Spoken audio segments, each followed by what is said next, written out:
तो विभूति जी, आप क्या संदेश देना चाहेंगी आगे की जनरेशन को, अपने हम उम्र लोगों को? जितना हो सके अपने माँ बाप के साथ रहो, क्योंकि जिंदगी में सबको जाना है। ऐसा कब होगा कि सारे जो वृद्धाश्रम बने हैं वो बंद हो जाएं? अगर माँ बाप ने आपको इतना बड़ा करके छोड़ा है, आपके दिल में इतनी सी तो जगह होगी माँ बाप के लिए। कई वृद्धजन ऐसे होते हैं जिनका अंतिम समय होता है, देहांत हो जाता है, उनके बच्चे आने से मना कर देते हैं। और ऐसे बच्चे भगवान किसी को ना दे कि उनके ही अंतिम समय में उनके साथ नहीं खड़े। तो मैंने देखा आप उनका अंतिम संस्कार करती हैं, तो कहाँ से लाती हैं आप इतनी हिम्मत इस कार्य के लिए?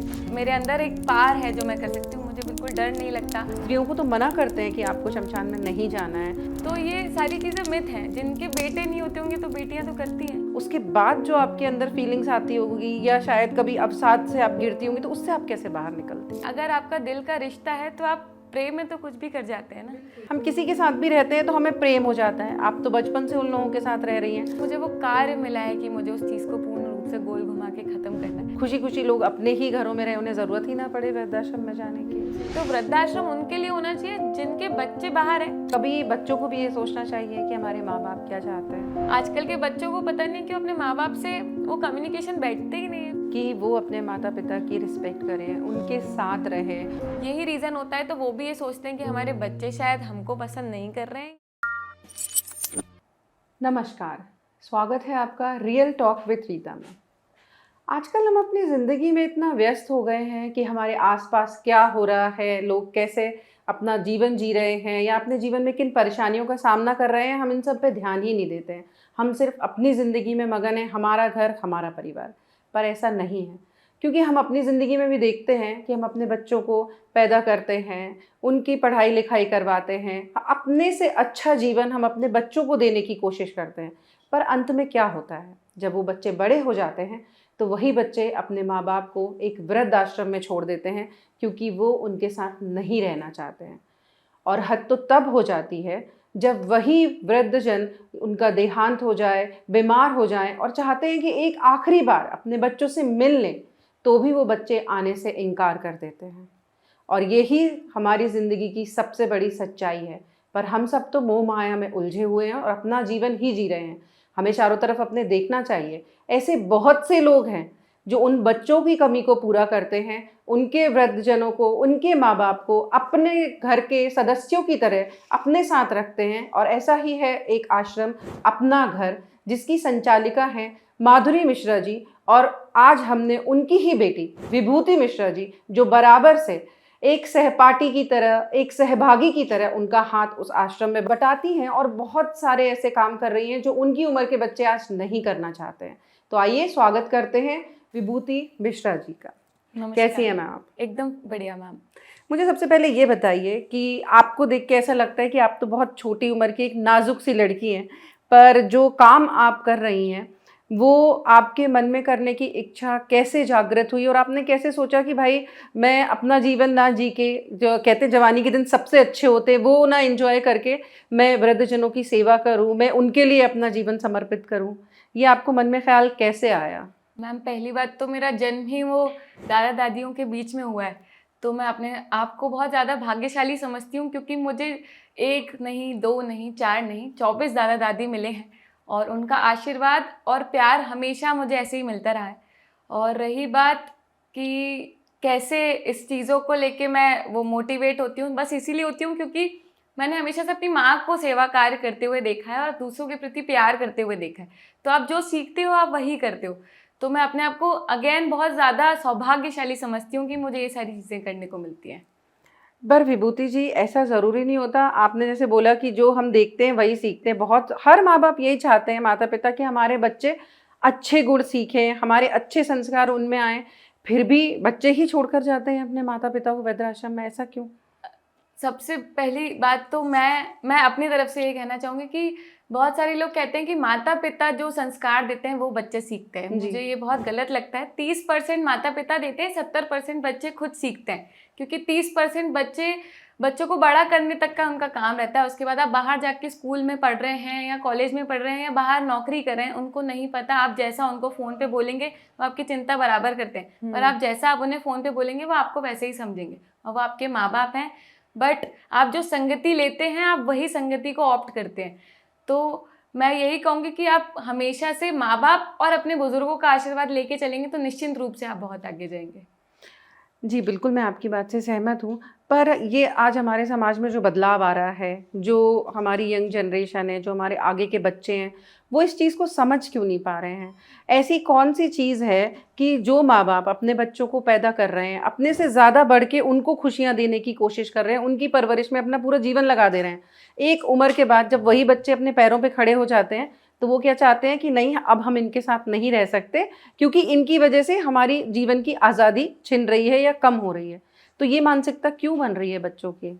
आजकल के बच्चों को मोह माया खत्म हो गई है चीज़ों से, मतलब अपने परिवार से मोह माया खत्म हो गई है, चीज़ों से तो नहीं। चीज़ों के थ्रू आगे बढ़ते जा रहे हैं पर अपने परिवार को, अपने वट वृक्ष को पीछे छोड़ते हुए जा रहे हैं।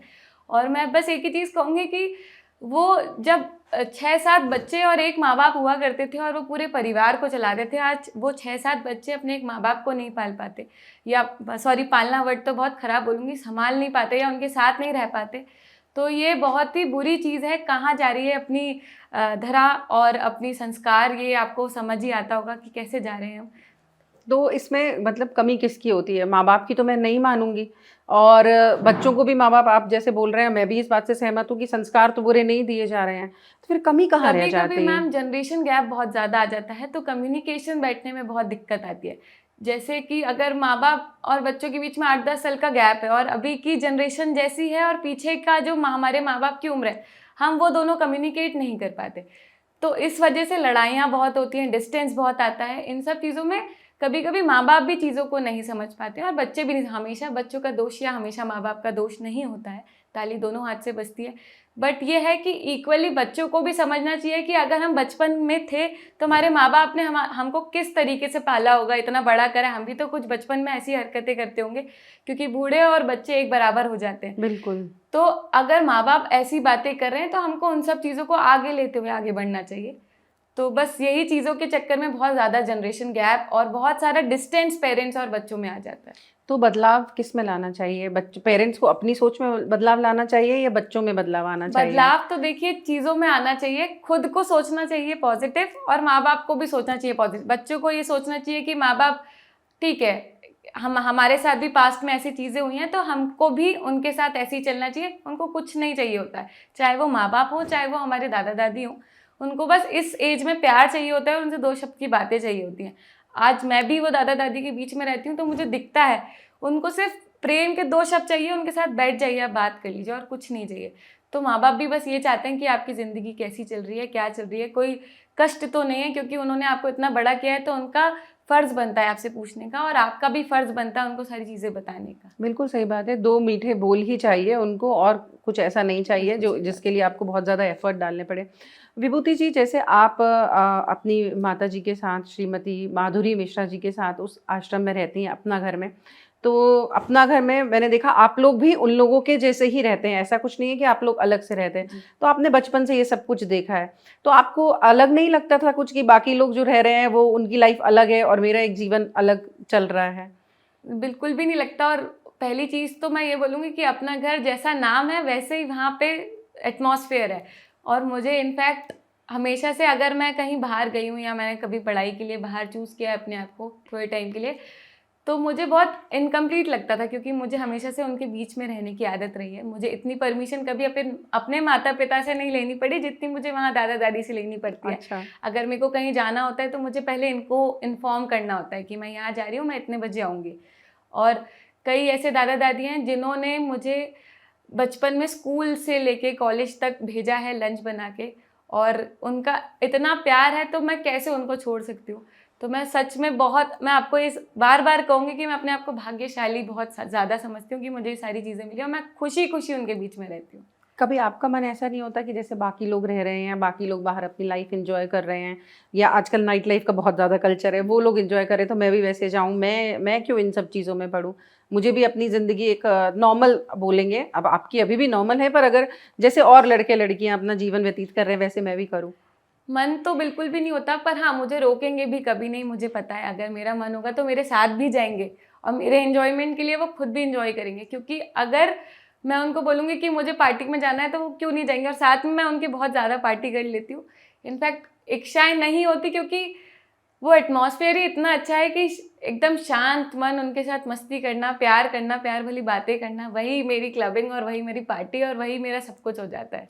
चलिए, बहुत अच्छी बात है। आपकी उम्र बहुत कम है पर आपके ख़्यालात बहुत ऊँचे हैं। तो शायद यही कारण है कि आपकी माताजी से ही आपको ये सब कुछ मिला है और यही कारण है आप बिल्कुल। इतनी grounded and down to earth हैं।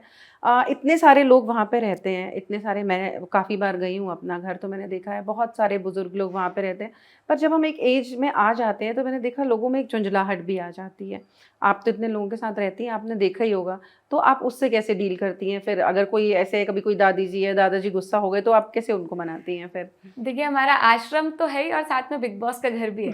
तो पार्ट टू पार्ट वहाँ चीज़ें होती हैं, तो सबकी लड़ाइयाँ भी हो रही हैं, प्यार भी करते हैं एक दूसरे से, खाना नहीं खाएंगे, मतलब मम्मी की सासें हैं समझ लीजिए वहाँ बहुत सारी, और मेरी दादियाँ हैं वहाँ बहुत सारी, और नानियाँ हैं, तो प्यार से मान भी जाती हैं। मैं फिर बोलूँगी कि वो बच्चों जैसा उनका वो वातावरण हो जाता है कि हम उनको जिस तरीके से ढालेंगे वो उस तरीके से ढल जाते हैं। थोड़े टाइम के लिए गुस्सा आ जाता है, सबको आता है, स्वाभाविक है, हमको भी कभी कभी गुस्सा आ जाता है, बट उस चीज़ को कंट्रोल करना आना चाहिए, तो वो शांत भी बहुत प्यार से हो जाते हैं। उनको बहला देना चाहिए, क्योंकि बिल्कुल स्वाभाविक सी बात है, अगर अपना घर छोड़ के आए तो उनको अपनी घर वालों की तो याद आएगी। बिल्कुल। इस वजह से फ्रस्ट्रेट भी रहते हैं, इरिटेट भी रहते हैं, अपना लोगों में प्यार ढूंढने की बहुत कोशिश करते हैं, और हम भी वही कोशिश करते हैं कि हमको उनके बच्चों की तरह तो नहीं, क्योंकि प्यार तो घर वाले ही दिल से कर सकते हैं, पर हम पूरी कोशिश करते हैं कि उनको उसी वातावरण में रखें और उसी तरीके से प्यार दें जैसा उनको उनके घर पे मिलता है। जी, मैंने देखा है कई, और मुझे आपके, जब हम आश्रम में गए तभी भी मुझे वहाँ पता चला कि कई वृद्धजन ऐसे होते हैं जिनका अंतिम समय होता है, देहांत हो जाता है। उनके बच्चे आने से मना कर देते हैं कि बिल्कुल हमारे सही बात। पास समय नहीं है, हम नहीं आ पाएँगे, या हमें कोई काम है, बहाना बना देते बिल्कुल हैं। सही बात। उनका जब अंतिम संस्कार करने का समय आता है, उसके लिए भी मना कर देते हैं। तो मैंने देखा आप उनका अंतिम संस्कार करती हैं। तो कहाँ से लाती हैं आप इतनी हिम्मत इस कार्य के लिए? देखिए, एक ये कार्य है, जब बुजुर्ग बच्चों को पालते हैं या बड़ा करते हैं, तो शायद मुझे वो कर्म मिला है या मुझे वो कार्य मिला है कि मुझे उस चीज़ को पूर्ण रूप से गोल घुमा के ख़त्म करना है। तो अगर उन्होंने छोटे से बड़ा किया है, तो मैं शायद उन्हें वहाँ शांत जगह भिजाने की, भगवान की कृपा मेरी इतनी है कि मैं वहाँ तक उन्हें पहुँचाने की मेरे अंदर एक पार है जो मैं कर सकती हूँ। मुझे बिल्कुल डर नहीं लगता। इनफैक्ट मैं बहुत ज़्यादा कनेक्ट होती हूँ जब भी मैं किसी दादा दादी का अंतिम संस्कार करती हूँ, तो मेरे दिमाग में बस एक एक ही चीज़ चलती है कि उनके दिया हुआ प्यार, प्रेम, और उन्होंने जो मुझे चीज़ें सिखाई हैं वो कभी मेरी मतलब मेरे मन से कभी ख़त्म ना हो। बस उनका आशीर्वाद सदैव सदैव बना रहे, और ऐसे बच्चे भगवान किसी को ना दें कि उनके ही अंतिम समय में उनके साथ नहीं खड़े हैं। बिल्कुल, शायद यही ज़िंदगी का सबसे बड़ा एक ख़राब पहलू है कि बिल्कुल। आप ज़िंदगी भर तो उनके साथ रहे नहीं, अंतिम समय में वो आखिरी इच्छा सबकी ये होती है। मैं ये नहीं बोलती हूँ कि वो वहाँ रह रहे हैं तो उनका मन ये बदल जाएगा कि नहीं ठीक है, ये लोग कर देंगे, वो तो इच्छा होती ही है बिल्कुल कि सही बात हमारे है। बच्चे आएँ, हमारे बच्चे ही हमारा अंतिम संस्कार करें।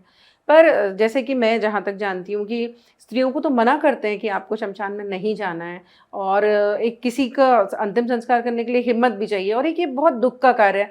हम किसी के साथ भी रहते हैं तो हमें प्रेम हो जाता है। आप तो बचपन से उन लोगों के साथ रह रही बिल्कुल हैं। सही बात। तो फिर जब आप ये उनका अंतिम संस्कार करती हैं, उसके बाद जो आपके अंदर फीलिंग्स आती होगी, या शायद कभी अवसाद से आप गिरती होंगी, तो उससे आप कैसे बाहर निकलती हैं? देखिए, पहली बात तो जब मैंने पहली बार किया था तो मुझे भी बहुत सारे लोगों ने पूछा था कि लड़कियों को नहीं करते, हुँ, या घर से मत निकलो, डर लग जाएगा हुँ, तुमको, या हुँ, तुम करके आई हो, तुम्हें कैसा लग रहा है बेटा, हुँ, ये इस कमरे में नहीं, यहाँ नहीं, ऐसे नहीं, हुँ। वैसे नहीं। तो ये सारी चीज़ें मिथ हैं, जिनके बेटे नहीं होते होंगे तो बेटियां तो करती हैं। बिल्कुल और करती हैं। रही बात बेटे बेटे की भी नहीं, अगर आपका दिल का रिश्ता है तो आप प्रेम में तो कुछ भी कर जाते हैं ना। बिल्कुल, तो बिल्कुल। वही प्रेम है, और हमेशा प्रेम खून का नहीं होता है, रिश्ता खून का कभी नहीं होता है। अगर रिश्ता दिल से भी बन जाता है तो वो बहुत आगे तक जाता है। तो मेरा वो रिश्ता वहाँ के सारे दादा दादियों से ऐसा है कि शायद मैं उसे अंत समय तक ना भूल पाऊँ। वो हर 24 दादा दादी से मेरी कनेक्शन ऐसी है, या कुछ ना कुछ ऐसी चीज़ें जुड़ी हैं जो शायद मुझे यहाँ तक लेकर आई हैं। तो वो उनका जी, आशीर्वाद है जो मेरे साथ है। बिल्कुल। और यस, कभी कभी बहुत ज़्यादा हार जाती हूँ जब मैं उनका अंतिम, क्योंकि दादा, जैसे अभी रिसेंटली मैंने एक दादाजी का अंतिम संस्कार किया था। उनके नाती पोते थे, सब थे, अंत समय में भी वो उनके साथ नहीं खड़े हुए और उन्होंने बोल दिया कि तुम वापस चले जाओ। वो उनके पास उनसे मिलने गए। अंतिम समय में हमको आभास होने लगता है कि हमारे पास ज़्यादा समय नहीं है, तो वो अपने नाती पोते से मिलने गए हुए थे। तो उनको खांसी हुई और उन्होंने बोल दिया कि आप यहाँ मत रहो, आप नहीं रहते यहाँ से चले जाओ, कभी शक्ल मत दिखा देना। और उसी टाइम मेरे मास्टर्स का लास्ट सेम का एग्ज़ाम था और मुझे इंदौर जाना था। मैं वो दादाजी से मिलके गई थी, तो उन्होंने मुझसे बोला था, बिटिया तुम आ जाओ और अगर मुझे कुछ होगा तो तुम मेरे बच्चों को मत बुलाना, मेरे नाती पोतों को। मैंने कहा आपको कुछ नहीं होगा, और अगर होगा भी तो कोई नहीं आएगा, ये मेरा आपसे वादा है, सब कुछ मैं आपका करूँगी। और मैं आई हूँ, 6 जनवरी की बात है, वो दादाजी ने अपनी अंतिम सांसें ली हैं। बट फिर भी इंसानियत के नाते, एक सॉफ्ट कॉर्नर के नाते, मैंने उनके नाती को फ़ोन भी किया था कि आपके दादाजी शांत हो गए हैं, आप प्लीज़ आ जाइए। उनका नाती अगले दिन 10 बजे सुबह आया है, जबकि वो दादाजी शाम को 7 बजे शांत हुए थे। और मैं आपको सच बता रही हूँ, मेरे दिमाग में सिर्फ उनकी वो बातें चल रही थी, उनके साथ कंधे पे घूमने जाना, वो मुझे स्कूल छोड़ने जाते थे कंधे पे बिठा के, मैंने उनके चश्मे तोड़े हैं, उनके साथ इतनी मस्ती करी है, शायद मैंने अपने दादा दादी के साथ भी इतनी मस्ती नहीं की होगी। तो वो एक अटैचमेंट था। और जब उनके नाती पोते आए तो मैंने किसी को कुछ छूने नहीं दिया। मुझे हालांकि उनके परिवार वाले, एकदम से उनका पूरा परिवार आ गया था, अभी तक उनका कोई परिवार नहीं था, और उस दिन बहुत सारा परिवार आ गया था, पर मैंने उन्हें छूने नहीं दिया। और मैंने हाथ जोड़ के बस वो दादाजी से यही प्रार्थना करी, अपना आशीर्वाद हम पे भी बनाए रखना और अपने वो नाती पोतों पे भी बनाए रखना। शायद छोटे बच्चे हैं या उनको जो सुनाई दे रहा है अगल बगल से, वो जो समझ रहे हैं, इस वजह से वो आगे नहीं बढ़ पाते हैं चीज़ों को लेके। बट कभी कभी संस्कार ऐसे हो जाते हैं कि वो अपने ही वट वृक्षों को भूल जाते हैं और चीज़ें खराब कर देते हैं। बस मैं ये कहना चाहूँगी। बट दिल कभी कभी बहुत भारी हो जाता है, क्योंकि आप बहुत ज़्यादा कनेक्ट किसी से होते हो तो हार जाते हो। वो तो एक हमारा ह्यूमन नेचर ही है कि अगर किसी से हम कनेक्टेड हैं तो फिर तो हम हार ही जाते हैं। मैं 2-3 दिन उस कमरे में भी जाती थी उनको देखने, हमेशा से आदत थी वहाँ पे सोनी दादाजी करने की। त्योहारों में उनकी याद आ जाती है। दिवाली पे सबसे पहले तैयार होके वो दिए लगवाते थे साथ में, तो इस दिवाली पे उनकी बहुत याद आई। पर ठीक है, सब जो आया है इस दुनिया में उसको तो जाना ही है। पर ये बहुत हिम्मत का काम है, ये नॉर्मल लोग नहीं कर सकते। जहाँ तक मैं जानती हूँ कि आप जिनके साथ रह रहे हैं, जिनके साथ आप अपना जीवन व्यतीत कर रहे हो, फिर आप जा रहे हैं, और एक नहीं कई लोगों का किया है आपने तो, और इसके लिए तो बहुत हिम्मत चाहिए। अब ईश्वर अगर ये करा रहा है तो हिम्मत भी ईश्वर ही देता है। मैं शंकर जी को बहुत ज़्यादा मानती हूँ, तो शायद उन्हीं की हिम्मत मैं समझ लूँ कि मुझे मेरे अंदर आ जाती है उस टाइम पे, और मैं बहुत शांत मन से सारी क्रियाओं को करती हूँ। और घर आके फिर तीसरे दिन हम उनकी अस्थियों को भी लेकर होशंगाबाद लेकर जाते हैं, नर्मदा जी। फिर उसके बाद हम तेरहवीं भी पूरी तरीके से करते हैं।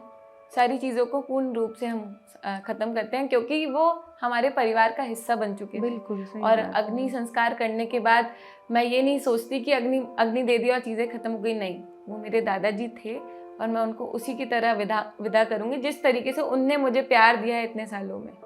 क्या उम्र रही होगी आपकी विभूति जी जब आपने सबसे पहली बार किसी का अंतिम संस्कार किया, और ये ख्याल आपके मन में आया या आपसे किसी ने कहा कि बेटा आज आपको ये करना है? ऐसा मैं 15 साल की थी जब मैंने पहली बार अंतिम संस्कार किया था, और ख्याल तो मैं नहीं बोलूँगी, वो पहली बार एक दादाजी शांत हुए थे।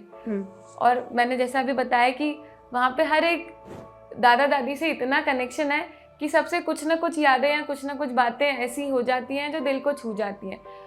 उनके परिवार का कोई सदस्य नहीं आया था और उन्होंने बोल दिया था कि आप पैसे भेज देता हूँ मैं, आप उनका अंतिम संस्कार कर दीजिए। उनके ही बेटे ने ये चीज़ बोली थी।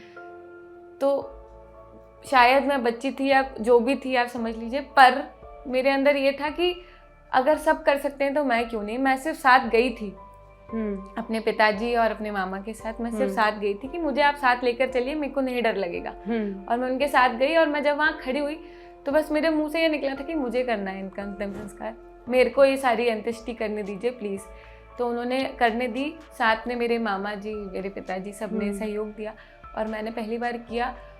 अंतर मन से दुख बहुत हुआ, पर सेटिस्फैक्शन बहुत हुआ कि शायद मैंने उस इंसान को अपना कुछ तो दिया, जितना उन्होंने मुझे दिया उसका मैंने 2% अगर उनको दिया है, तो भगवान उनको खुश रखे और मुझे भी उनका आशीर्वाद सदैव बनाए रखे। तो बहुत अच्छा तो इसलिए बोलूँगी क्योंकि लाइफ में अगर आप किसी इंसान से इतना कनेक्ट हो जाओ और वो आपसे कुछ ना मांगे, क्योंकि हमेशा से वो कहते थे बिटिया मैं तुम्हें कुछ नहीं दे पाऊंगा, तुम मुझे अपने साथ रखती हो। मैंने कहा मैं आपके साथ रहती हूँ, मैं आपको रखती नहीं हूँ साथ में। वो मुझे पढ़ाते थे, स्कूल के टाइम पे मुझे स्पेलिंग्स बोलते थे, बेटा ये करेक्ट करो, इसको लेकर आओ, ये याद करके रखना, मैं शाम को पूछूंगा। तो वो सारी चीज़ें, क्योंकि माता पिता हमेशा से सेवा में इतना लीन या मगन रहे हैं, तो वो सारी चीज़ें मेरे को वो दादा दादी लोग सिखाते थे। अगर आज मैं हूँ तो मेरी पेरेंट्स टीचर मीटिंग भी हो रही है तो वो दादा दादी लोग जा रहे हैं। कुछ आज तक मम्मी पापा मेरी स्कूल की पेरेंट्स मीटिंग में नहीं गए होंगे, तो अब उनसे कनेक्शन नहीं होगा तो फिर क्या होगा। सही बात है। ये तो मतलब स्वाभाविक सी बात है कि अगर आप किसी के साथ रह रहे हो तो आपको कनेक्शन तो उनसे फील होगा ही। बिल्कुल सही बात है। कोई ऐसी घटना विभूति जी जिसने बिल्कुल आपके मन को छू लिया हो कि अरे मतलब दुनिया में इंसान इतने बदल गए हैं, या ऐसी भी दुनिया है कि लोग इतने कठोर हो चुके हैं कि अपने माँ बाप के साथ भी ऐसा कर सकते हैं? आपको बहुत उस दिन, जैसे आप तो बहुत मुझे लगता है स्ट्रांग हो चुकी हैं अब उन चीज़ों के बीच में रह के, पर कभी तो आदमी का हृदय द्रवित होता है कि अरे ऐसा कैसे हो सकता है? बिल्कुल, बहुत कई बार ऐसे मोमेंट आते हैं कि मैं अपने आप को बहुत ज़ोर से मैं हार जाती हूँ, पर मैं रो भी लेती हूँ साथ में, क्योंकि मैं बहुत इमोशनल इंसान हूँ इन सब चीज़ों को लेके। और मम्मी हमेशा कहते हैं डॉक्टर जब मरीज का इलाज करता है तो डॉक्टर को स्ट्रांग रहना पड़ता है। तो जब एक बार की मैं आपको बात बताती हूँ, एक दादाजी थे, उनके बेटे ने उनको प्रेस से जलाया था प्रॉपर्टी को लेके, और वो घर आए हुए थे और उन्होंने 3 दिन तक माँ ने काउंसलिंग करी थी, उन्होंने एक्सेप्ट नहीं किया था। उन्होंने बोला था कि मैं गिर गया था, मेरे ऊपर गर्म पानी गिर गया था, बट वो अपने अंतिम समय के बहुत ही करीब थे। तो उन्होंने एक दिन माँ को खुद ही बता दिया कि मेरे बेटे और बहू ने मुझे प्रेस से जलाया क्योंकि मैं प्रॉपर्टी का हिस्सा नहीं दे रहा हूँ। तब जाके फिर हमको पता चला। उस दिन मेरा दिल इतनी ज़ोर से दुखा था कि कैसे बच्चे हैं, मतलब उनको अपने माँ बाप की इतनी सी भी कदर नहीं है, जिनकी वजह से आप जहाँ खड़े हो या जहाँ बैठे हो या आप कुछ अच्छा कर पा रहे हो, आपको उनकी बिल्कुल भी कदर नहीं है। तो एक वो मेरे लिए बहुत बुरा हादसा रहा है ज़िंदगी में। और एक बार एक दादी, उनके बच्चे बाहर रहते हैं और उन्होंने रेंट पे अपनी माँ को एक घर में शिफ्ट करा हुआ था और उनकी पूरी बॉडी स्केलेटन हो गई थी। अगर आप हाथ लगाओगे भी तो उनकी बॉडी पूरी हाथ में, मतलब उनका आपका पूरा हाथ उस बॉडी में घुस जाएगा। तो ये सारी चीज़ें देख के बस ऐसा लगता है कि अच्छा हुआ मैंने ज़्यादा पढ़ाई नहीं करी। मेरे को बस इतना संस्कार देना और इतना आशीर्वाद देना भगवान की, मैं अपने बुजुर्गों की और अपने माता पिता की और मेरे आसपास के लोगों की मैं हमेशा सेवा करती रहूं। मेरे लिए यही सबसे बड़ा एजुकेशन है और यही सबसे बड़ी पढ़ाई है। तो बहुत ज़्यादा कभी कभी तो हार जाऊंगी, बोलूँगी हार जाती हूँ, बुरा लगता है।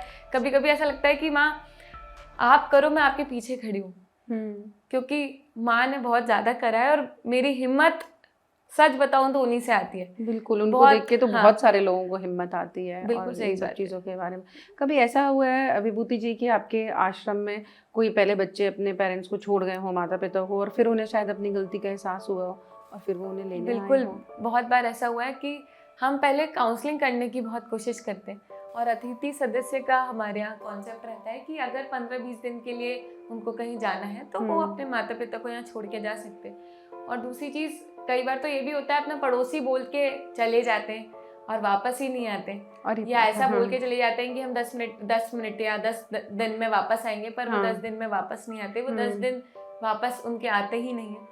हम आधार कार्ड वगैरह प्रोटोकॉल सब बहुत ज़्यादा वो कर लिए हैं टाइट, क्योंकि कभी ऐसा ना हो कि वो अगर उनकी माता पिता को कुछ हो जाए तो वो संस्था पे नाम कोई एलिगेशन ना लगा दे। इस वजह से हम चीज़ों को लेके बहुत वो करते हैं।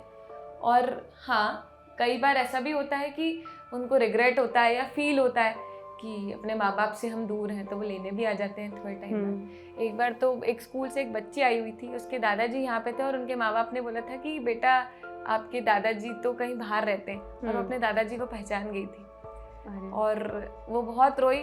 उसने अपने माता पिता से बात नहीं करी, फिर वो अपने मम्मी पापा को लेके आई अगले दिन और वो फिर वापस अपने दादाजी को लेकर गए। तो कई ऐसी चीज़ें होती हैं जिससे मन भी बहुत खुश होता है पर मन दुखी भी बहुत ज़्यादा हो जाता है। तो लेकिन इन सब कामों को करने के लिए हिम्मत सबसे बड़ी चीज़ है और वो आप लोगों में है, क्योंकि शायद आपकी माता जी में है, आपके पापा में है, इस वजह से आपको वहाँ से ये सब चीज़ें मिल रही हैं। कभी कुछ ऐसा आपको लगा हो कि नहीं माँ बाप की ही गलती है, शायद वो इसलिए यहाँ पे आज हैं हमारे साथ? क्योंकि देखिए ये एक ह्यूमन नेचर है, ज़रूरी नहीं है हमेशा गलती सिर्फ बच्चों की होती हो।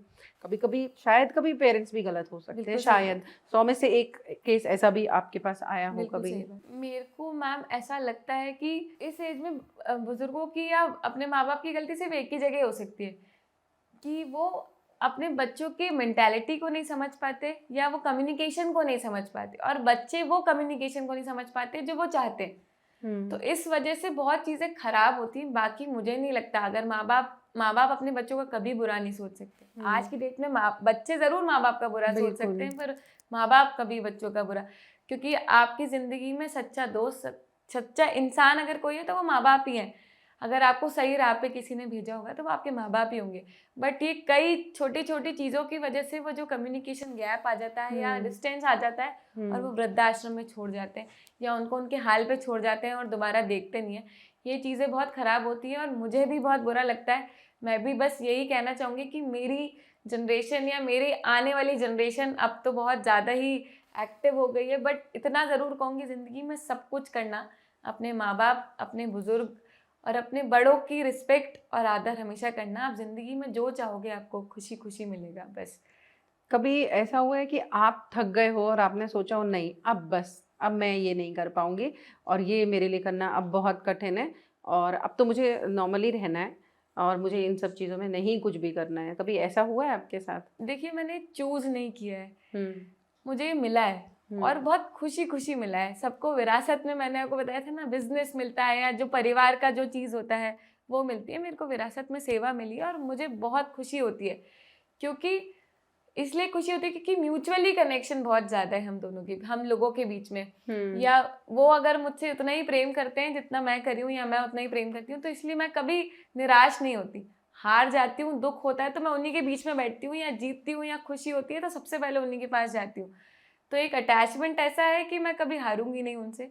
और हमेशा से मैंने अपने माता पिता का संघर्ष इतना देखा है, और इस चीज़ में ही वो हमेशा, उन्होंने कभी किसी की सेवा करना या प्रेम हमेशा से रखा है। मेरी नानी भी हमेशा से सेवा कार्य में रही हैं, वो ही चीज़ मेरे माँ में आई, अब वही चीज़ मुझ में आ गई है। तो मैं यही बोलूँगी कि मेरे को हमेशा खुशी हुई है, मैं कभी हारी नहीं हुई इन सब चीज़ों में। अब और कभी कभी ये भी बोलूँगी कि मेरे दोस्त यार या जिन लोगों के आसपास मैं हमेशा से रही हूँ, उन्होंने भी मुझे कभी नहीं बोला कि तू क्या कर रही है, तुझे कुछ पढ़ाई करनी चाहिए या तुझे आगे जाके कुछ और करना चाहिए, कभी किसी चीज़ ने, सबने मुझे बराबर सपोर्ट किया है। और मैं उस चीज़ के लिए भी ब्लेस्ड हूँ कि मेरे आसपास जितने लोग हैं उन लोगों ने मुझे भरपूर सहयोग किया है, उनका भी मैं हृदय से धन्यवाद करूँगी। हमेशा ऐसे ही साथ बनाए रखें और आशीर्वाद बनाए रखें अपना बस। अभी तो आप बड़ी हो गई हैं तो अभी आप समझदार हैं कि नहीं ये मुझे करना ही है। बचपन में कभी ऐसा लगा हो कि अरे मेरी मम्मी तो हमेशा इनके साथ ही बिजी रहती है, जो टाइम मेरा है मुझे मिलना चाहिए था वो शायद इन लोगों को मिल रहा है, कभी बचपन में ऐसा कुछ ख्याल आया हो आपके मन में? देखिए, क्योंकि बच्चे तो बचपन में तो सब बच्चे ही बिल्कुल होते सही हैं। बात है। बचपन मैंने और मेरी बहन ने तो देखा ही नहीं है, मैं सच बताऊं, क्योंकि हम लोग इन्हीं के बीच में रहे, तो बचपन क्या होता है हमें नहीं पता। हमने खेला भी इनके बीच में है, क्योंकि जब से मैंने होश संभाला है मैं इन दादा दादी के बीच में ही रही हूँ हमेशा से। तो बचपन क्या होता है, कैसा होता है, आगे की दुनिया क्या होती है, काफी टाइम तक नहीं पता था हमको। ये अभी थोड़ा 10-15 साल पहले से पता चला है कि आगे भी कुछ होता है, या मतलब शादी ब्याह भी होता है। ये सारी चीज़ें मैं आपको बताना चाहूँगी। तो मुझे अभी ये सारी चीज़ें पता चली। बाकी हमारा बचपन इन्हीं के बीच में पले बड़े हैं हम लोग, उन्हीं के साथ खाना, उन्हीं के साथ उठना बैठना। माता पिता ने भरपूर, ऐसा नहीं बोलूँगी हमारा सहयोग या हमको सपोर्ट मिला, उन्होंने भरपूर कोशिश करी है और उन्हीं के बीच में छोड़ दिया है कि बुजुर्गों के बीच में रहेंगी और वही संस्कार सीखेंगी। तो शायद उन्हीं का आशीर्वाद है जो हम लोग वो सारी चीज़ें आज सीखते जा रहे हैं और आगे बढ़ते जा रहे हैं। और अगेन बार बार मुझे ये बोलना अच्छा लगता है कि मैं बहुत ज़्यादा ब्लेस्ड हूँ कि मैं उनके बीच में रहती हूँ। थैंक यू अपने माता पिता को भी करूँगी कि हमेशा कभी रोका नहीं उन्होंने किसी चीज़ के लिए ना। जैसे कि अगर तुम नीचे बैठे हो या किसी दादाजी से इनसे बात मत करो या ये मत करो, हमेशा से वैसे ही रहो जैसे हम रहे। तो वो भी वैसे ही रहते हैं और हम भी वैसे ही रहते हैं। आपको लेकर कभी उन दादा दादी के बीच में लड़ाई होती हो कि नहीं विभूति तो मुझे ज्यादा प्यार करती है और मुझे तुम ज्यादा मुझसे बात सम्मान, क्यों नहीं करती हो, हाँ तुम 10 दिन से मेरे उनके पास साथ नहीं ज्यादा आई। समय बिता हाँ, रही है, मेरे पास नहीं आ कई रही बार है। ऐसा मैंने बोला ना, लड़ाई भी बराबर होती है। और मेरा बचपना अभी भी चल रहा है, क्योंकि मैं उन बचपनों के ही बीच में हूँ। तो मेरा बचपना भी बराबर अभी वैसे ही चल रहा है, और शायद मैं उम्र से पहले बुढ़ापे में भी चली जाऊंगी, क्योंकि मैं उन्हीं के बीच में हूँ। तो मुझे भी बढ़िया मजा आती है उनके साथ। कभी कभी लड़ाइयाँ करते हैं कि तू मुझसे मिली नहीं, तू 10 दिन से, जबकि मैं अभी 5 मिनट पहले उनसे मिल के गई हूँ, और वो बोलेंगी तू 10 दिन से मेरे पास आई नहीं, तू मुझे भूल गई है, तू उनसे ज्यादा मिलती है, मुझसे नहीं मिलती है। प्यार और मस्ती सब कुछ बराबर चलता है। जब अपना घर में लोग जितने भी रहते हैं और कोई बीमार होता है और किसी को ज़रूरत होती है, मान लीजिए हॉस्पिटल में एडमिट है, तो एक किसी को तो उनके साथ रहना पड़ता होगा, तब कौन जाता है उनके साथ? आप जाती हैं या माँ जाती हैं, माधुरी जी जो हैं वो जाती हैं? मैम मैं एक बात बताती हूँ आपको, मैंने अगर कार चलाना सीखी है तो मैं एम्बुलेंस से ही सीखी थी। अच्छा। हाँ, मैं जब 8th स्टैंडर्ड में थी मैंने कार चलाना सीखी थी, क्योंकि हमारे पास एम्बुलेंस थी और एक दादाजी बहुत ज़्यादा बीमार थे। तो उस टाइम पे हमारे ड्राइवर भैया नहीं थे। तो इमरजेंसी में मुझे कुछ समझ नहीं आ रहा था, तो मैंने वो कार ड्राइव करी थी। हालांकि मैं 18 होने में थी, और मुझे ऐसा लग रहा था कि अगर इन्हें कुछ हो गया तो ना मैं अपने आप को माफ कर पाऊंगी, और मुझे थोड़ी बहुत कार आती है, होगा तो कुछ भी नहीं, और पास में ही जाना है हॉस्पिटल। और भगवान की इतनी बढ़िया कृपा थी, क्योंकि मैं जब भी, मेरे को बहुत ज़्यादा कार चलाने की ना वो थी कि मैं सीख जाऊंगी। मैंने फर्स्ट टाइम चलाई और मैं उनको हॉस्पिटल लेकर गई। उस दिन से मुझे ऐसा लगता था कि अब जो भी होगा रात बिरात मैं खड़ी हूँ सबके लिए। अगर आज भी कुछ होता है तो मैं कोशिश करती हूँ कि मैं हमेशा उनके साथ खड़ी रहूँ, या बाकी भी लोग हैं बहुत सारे जो उनके सपोर्ट में खड़े रहते हैं। और जब ऐसे कोई बीमार होता है या नहीं रहता है, उनका देहांत हो जाता है, तो मतलब बाकी लोगों पे भी इफेक्ट पड़ता है या बाकी लोग अपने जीवन में वैसे ही? नहीं, बिल्कुल पड़ता है, क्योंकि वहाँ पे सब एक दूसरे से बहुत ज़्यादा कनेक्टेड होते हैं। कोई खाना या 2-4 घंटे तक खाना नहीं खाते, या 2-3 दिन तक आपस में वो जगह, क्योंकि इनकम्प्लीट हो जाती है, सब आसपास एक दूसरे के बीच में ही रहते हैं, तो वो जगह, स्वाभाविक सी बात है, अगर आप किसी से कनेक्ट हो, 24 परिवार में से अगर एक इंसान कम हो जाता है तो बुरा लगता है। तो खाना नहीं खाएंगे, शांत रहेंगे, टीवी भी नहीं देखेंगे, मतलब उनको पता होता है, क्योंकि उनको तो वो सारी चीज़ें पता है ना, जो आज की जनरेशन को नहीं पता। उनने तो वो सारी चीज़ें बहुत कोर से देखी हुई हैं।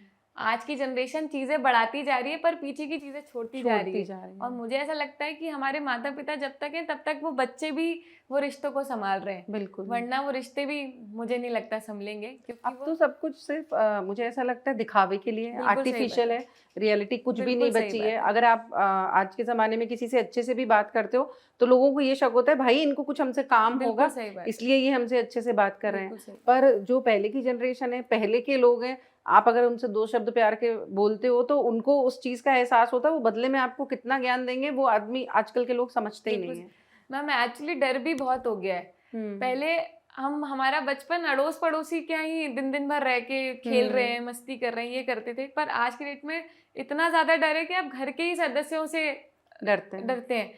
तो वो सारी चीजें हो गई। खैर, हम वो चीजों को आगे बढ़े, और डर को अगर आगे बढ़ाएंगे, मतलब खत्म करेंगे, तो शायद चीजें भी खत्म हो जाएंगी।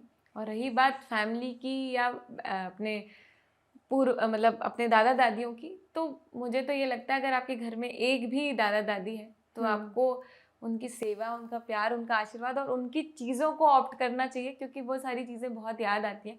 उनके पास ज्ञान भी उतना ही ज़्यादा है, शायद हमारे पास भी इतना ज्ञान नहीं होगा। उनने वो सब कुछ देखी हैं चीज़ें जो हमने शायद ना देखी हैं, ना देख पाएंगे। जी बिल्कुल।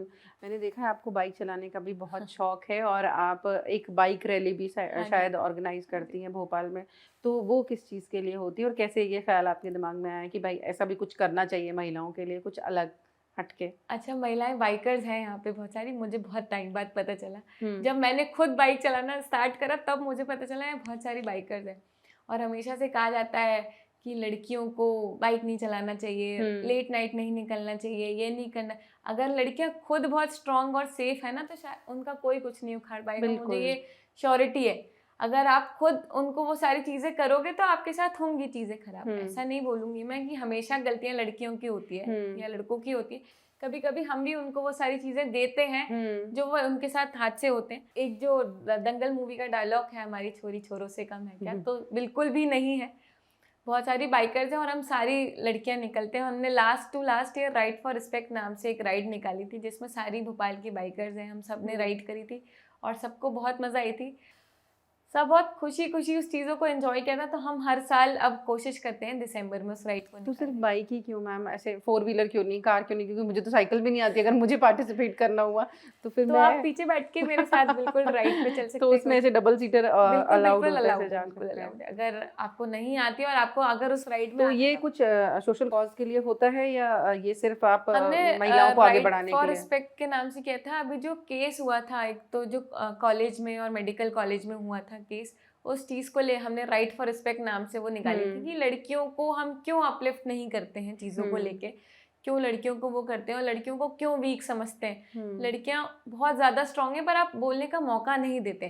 शायद लड़की अगर इस दुनिया में नहीं होती तो ये परिवार आगे नहीं बढ़ता, आगे नहीं जाता, ये कुल सही आगे बात नहीं है। बढ़ता। और लड़कियों में वो पूरी 9 देवियों के रूप होते हैं, बट वो समय समय पे दिखाती नहीं है। और अगर आप बोलोगे तो वो सारे 9 रूप आपके सामने आ जाएंगे। बट लड़कियां शांत भी उतनी होती हैं और संस्कारी भी उतनी होती हैं, मुझे लगता है। बिल्कुल सही बात है। पर फिर भी इतनी ज़्यादा चीज़ें आजकल के समय में क्यों बिगड़ती जा रही हैं? अगर मतलब हम दूर से बैठ के देखते हैं तो ज़्यादातर लोग यही बोलते हैं, अरे आपने ऐसे कपड़े पहने होंगे। ये सवाल मैं इसलिए पूछना चाहती हूँ, ये इस चीज़ से रिलेटेड नहीं है, पर इसलिए क्योंकि बीइंग अ गर्ल आपने भी कभी ना कभी इन सब चीज़ों का सामना किया ही होगा। तो गलती ऐसे बोलते हैं कि अरे आपने ऐसे कपड़े पहने हैं इसलिए ऐसा हुआ होगा, या आप क्यों यहाँ से जा रही थी, आपको यहाँ से नहीं जाना चाहिए था। तो ये चीज़ क्यों हमारे मन में बचपन से ही डाली जाती है कि नहीं नहीं बेटा वहाँ से नहीं निकलना है, वहाँ बहुत सारे लड़के, आप अपना रास्ता बदल दो, आप कहीं और से चले जाओ। तो इसके बारे में आप मतलब क्या आपका पर्सपेक्टिव क्या है, क्या मैम सोचती हैं मैं आप? ये कहना चाहूंगी कि सारी चीज़ें लड़कियों को ही क्यों सिखाई गई हैं, लड़कों को सिखाई क्यों नहीं गई हैं। सारे गुड रूल्स बैड रूल्स लड़कियों को ही क्यों, लड़कों को क्यों नहीं? लड़कों को ये क्यों नहीं बोला कि वो लड़की को इस नज़र से नहीं देखना, या लड़की को ये नहीं करना। हमको स्कूल में गुड टच बैड टच लड़कियों को क्यों सिखाया, लड़कों को क्यों नहीं सिखाया? तो ये सारी चीज़ें मैंने बोला ना, अगर हम सीख रहे हैं सारी चीज़ें, लड़कियों का हमेशा दोष नहीं होता। लड़के भी तो छोटे कपड़े पहन के घूम सकते हैं ना, लड़कियां भी तो देख सकती हैं ना। पर हमने तो वो सारी चीज़ें सीखी नहीं है ना। हम हमारे घर में तो बोला है कि बेटा रात में नहीं निकलना, ये सारी चीज़ें गलत है, ये जगह गलत नहीं। तो लड़कों को क्यों नहीं सिखाया कि बेटा लड़कियों को इस नज़रों से नहीं देखना। ये सारी चीज़ें हो जाती हैं। सारे लड़के गलत नहीं होते, मैं नहीं बोलूँगी बिल्कुल भी, बट कुछ चीज़ें ऐसी हो जाती हैं।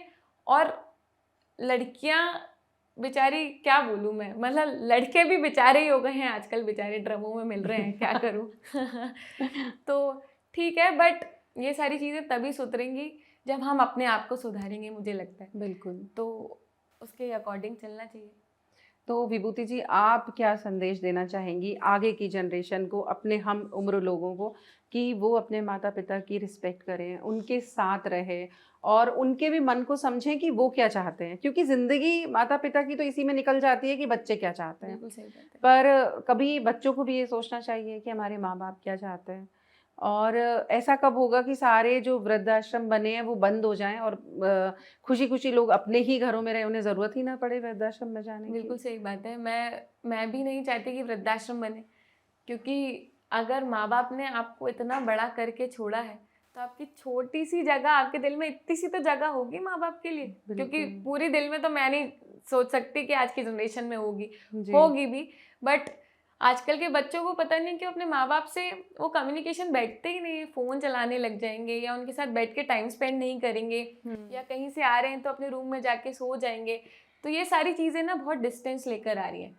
यही रीज़न होता है। तो वो भी ये सोचते हैं कि हमारे बच्चे शायद हमको पसंद नहीं कर रहे हैं, या तो उनको अपना सेफ पॉइंट चाहिए या सेफ प्लेस चाहिए, तो हम कहीं और रह लेते हैं जाके। तो वृद्धाश्रम उनके लिए होना चाहिए जिनके बच्चे बाहर हैं और उनको भरपूर मर्जी सपोर्ट से कर रहे लोग हैं, आएं। और उनको अपनी धरती नहीं छोड़नी जहाँ वो जन्मे हैं। बिल्कुल। तो उनके लिए आश्रम होना चाहिए। आश्रम उनके लिए नहीं होना चाहिए जिनके बच्चे यहीं हैं और उनके साथ रह रहे हैं और प्रॉपर्टी के लिए लड़ रहे हैं, मारा पीटी कर रहे हैं। तो उनके लिए तो बिल्कुल उल्टा केस होना चाहिए। सरकार को तो उनको ही जेल में बंद करके वृद्धाश्रम उनके लिए बना देना चाहिए। बिल्कुल। और मैं सिर्फ यही बोलूँगी मेरे उम्र के भाई बहनों से कि बस जितना हो सके अपने माँ बाप के साथ रहो, क्योंकि ज़िंदगी में सबको जाना है बिल्कुल। ना। कोई भी ऐसा तो नहीं हम साथ में ही जाएंगे, कोई आगे कोई पीछे जाएगा। जितना समय है उनके साथ रहो, उनका आशीर्वाद लो, आशीर्वाद लेके आगे बढ़ो, उनका प्यार लेके आगे बढ़ो। आपके घर में दादा दादी हैं तो आप बहुत ज़्यादा सौभाग्यशाली हो कि उनका आपको प्यार और वो सारे संस्कार मिल रहे हैं जो शायद बहुत सारे लोग चाहते हैं, ना चाहते हुए उनको नहीं मिल पाते। जी। और चाहते हुए भी बेचारे बहुत सारे लोग आते हैं जब आश्रम में दादा दादी से मिलने, तो आधे टाइम तो यही बोलते हैं कि हमारे दादा दादी नहीं है, हमें बहुत याद आती है। तो अगर आपके पास हैं तो आप उनके साथ खुशी खुशी रहिए और खुशी खुशी समय बिताइए, आपको बहुत अच्छा लगेगा। ये समय ना बहुत याद आने वाला है। कोई भी ज़िंदगी में परमानेंट नहीं है, बट जो है उसको पर्याप्त मान के आगे बढ़ते जाइए। जी बिल्कुल, तो ये थी विभूति जी जिनने आज अपना कीमती समय हमें दिया। और उनकी उम्र तो बहुत छोटी है, पर उनके ख़्याल, उनके सपने बहुत बड़े हैं। और हमारी उनको शुभकामनाएँ कि वो आगे जाएँ और ऐसे ही समाज सेवा में अपनी माँ के साथ, अपने घर वालों के साथ, अपने वृद्धाश्रम में, अपना घर में और कामयाबी के साथ आगे बढ़ें और बहुत ही उनका भविष्य उज्जवल हो। धन्यवाद विभूति जी। Thank you. धन्यवाद, आपने टाइम दिया हमें और थैंक यू, इतनी थैंक यू। अच्छी आप बातें धन्यवाद मत बताई। बोलिए, मैं आपसे बहुत छोटी हूँ।